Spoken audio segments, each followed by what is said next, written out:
Hello, everyone. This is Sean Spalding. I'm your instructor for Business 120 Financial Accounting.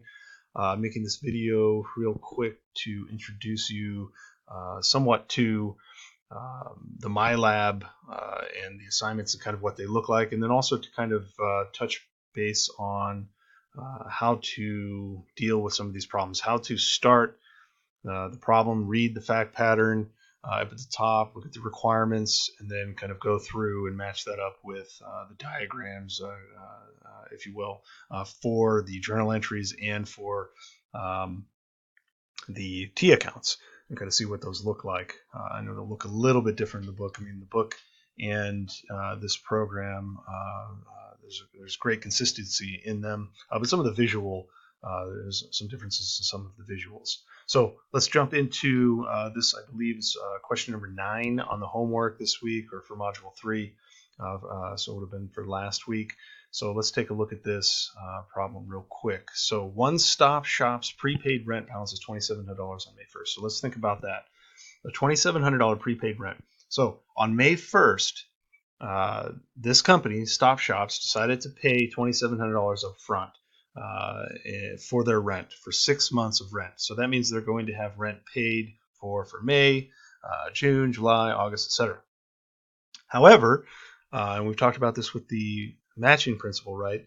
Those expenses haven't occurred yet. Yes, we've paid $2,700, but the rent's only $450 per month. So that needs to stay an asset and not show up on the profit and loss statement or the income statement, right? Because they haven't been incurred yet. So that's what we're doing here. So we've got $2,700 in prepaid rent. That is an asset, right? This prepaid rent represents 6 months of rent. So that's how we get to the $450.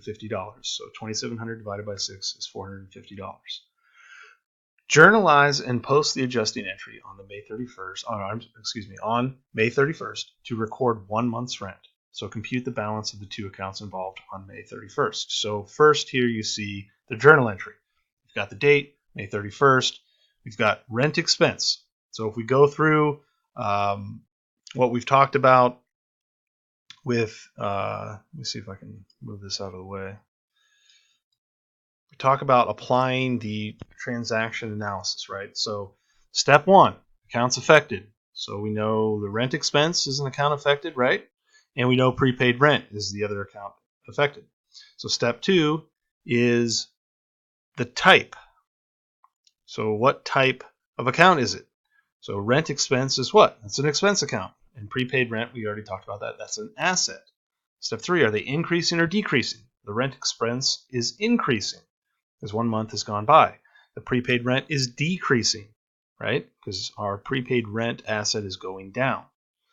Step 4, is it a debit or a credit? So expenses increase with a debit and assets decrease with a credit, right? So we've kind of figured all that out right now. We just have to journalize it and post it to the ledger. So you see up at the top here in the journal entry section, we've got that in there. We've got a rent expense debit for $450, prepaid rent, $450 for a credit. Now we have to move that to our T accounts, or we have to post it to our ledger, right? So let's read the next part of our requirements. Post the adjusting entry to the T accounts below, and then calculate the ending balances. So using BAL as the posting reference, and we'll see that here in a second. So again, calculate the ending balances of the accounts at May 31st. The beginning balance of the prepaid rent has been entered for you. So we see this May 1st entry here, or posting, at $2,700 go in. So what would the credit look like here?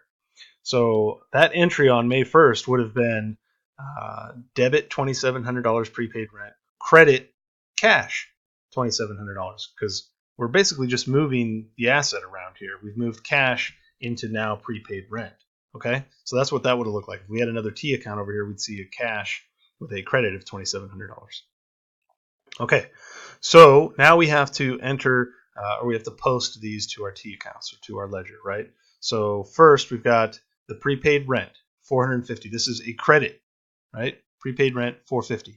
So on May 31st, we have $450 going on the credit side. Now we have to figure out what the balance is. $2,700 less $450 is $22.50, right? So we've got our balance is going to end up on this side because $450 is not greater than $2,700, so it's going to end up on the debit side, right? And prepaid rent is an asset. Assets have a normal debit balance, so they're normally going to be normally going to have their balance on the debit side.